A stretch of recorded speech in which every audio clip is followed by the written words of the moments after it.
अब्दुल्ला हमीद गुल साहब, चेयरमैन जवानान पाकिस्तान।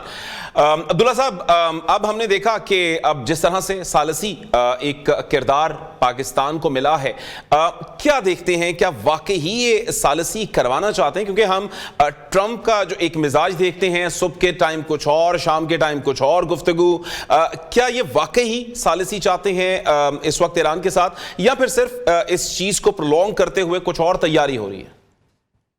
यानी साहब देखें, आपका बड़ा अहम सवाल है, क्योंकि जो उनकी फितरत है उसके अंदर ठहराव नहीं है। और जाहिर है जब ये पाकिस्तान का मामला नहीं है, हमारे बरादर इस्लामी मुल्क का मामला है जिसके साथ हमारे बहुत अच्छे मरासिम हैं, और हम कभी भी नहीं चाहेंगे कि कोई ऐसा उनको धोखा हो जिसकी वजह से पाकिस्तान के मुस्तकबिल के ताल्लुकात खराब हो जाएं। क्योंकि पड़ोसी नहीं तब्दील हुआ करते, पड़ोसी तो ये रहेगा, अमेरिका तो आज है कल चला जाएगा, लेकिन हमारा ईरान के साथ चोली दामन का साथ है। अब इसके अंदर जो गारंटी है वो तो पाकिस्तान दे नहीं सकता, ये बात तो तय है। गारंटी देगा चाइना और रशिया। चाइना और रशिया गारंटी तब देंगे जब वो अमेरिका के साथ अपने मुतालबात मनवाएंगे, जिसके अंदर रूस के ऊपर जो तेल और गैस के हवाले से पाबंदियां हैं उनका खात्मा, और चाइना के ऊपर जो ट्रेड टैरिफ वॉर है उसका जो दी एंड, और साथ ही साथ चीन और रूस को बतौर सुपर पावर शराकतदार बनाना, ये भी उसमें शामिल होगा। इसलिए जब तक कि चीन और रूस गारंटी नहीं देते तब तक मेरे ख्याल में ये कोशिशें कोई ऐसे मीनिंगफुल इसका रास्ता नहीं निकलेगा। फिर दूसरी जानिब ईरान के शराइत हैं।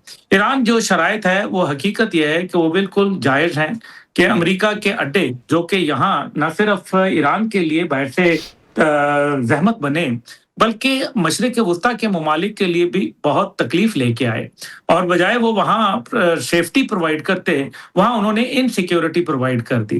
तो मकसद यहाँ ये कहने का है कि साथ ही फिर जो हरजाना है, चले हरजाने का तो ये है कि अगर उनके ऊपर से इक्तसादी पाबंदियां खत्म कर दी जाए, सैंक्शन हटा दी जाए, तो वो तो फिर कहीं ना कहीं कॉम्पनसेशन होती है।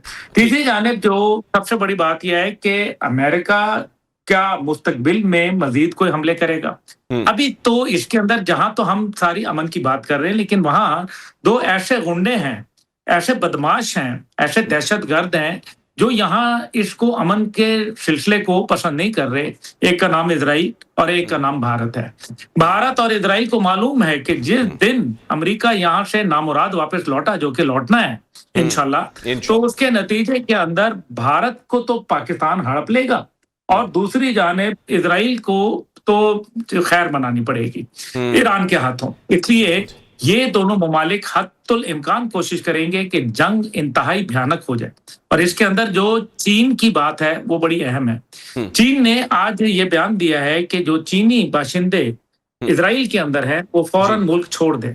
उसकी वजह यह है कि डिमोना के ऊपर जो कि न्यूक्लियर पावर प्लांट है उनके ऊपर हमला किया गया है, और डिमोना के अंदर जो मेरे हल्का जो कुछ वहाँ ऐसे मुखबर मौजूद हैं जो ये कहते हैं कि वहाँ बकायदा न्यूक्लियर ताबकारी जांचने के लिए ग्रेगरोमीटर का इस्तेमाल किया जा रहा है, और उससे ये पता चलाया जा रहा है कि वहाँ ये किताबकारी फैल रही है या नहीं फैल रही, क्योंकि न्यूक्लियर कपड़े पहने हुए वहाँ कुछ लोग मौजूद हैं। अब वो IAEA के हैं या इजराइल के अपने हैं, ये तो मैं नहीं कह सकता।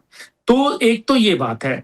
दूसरी जानिब बात है डिएगो गार्सिया के ऊपर हमले की। एक तरफ ईरान कह रहा है कि मैंने किया नहीं है, और दूसरी जानिब ईरान के पास ICBM इंटरकॉन्टिनेंटल बैलिस्टिक मिसाइल, उसका वो तजुर्बा कर चुके हैं जंग से पहले, और ये बात सबको पता है कि उनका ये 10,000 किलोमीटर मार करने वाला मिसाइल मौजूद है।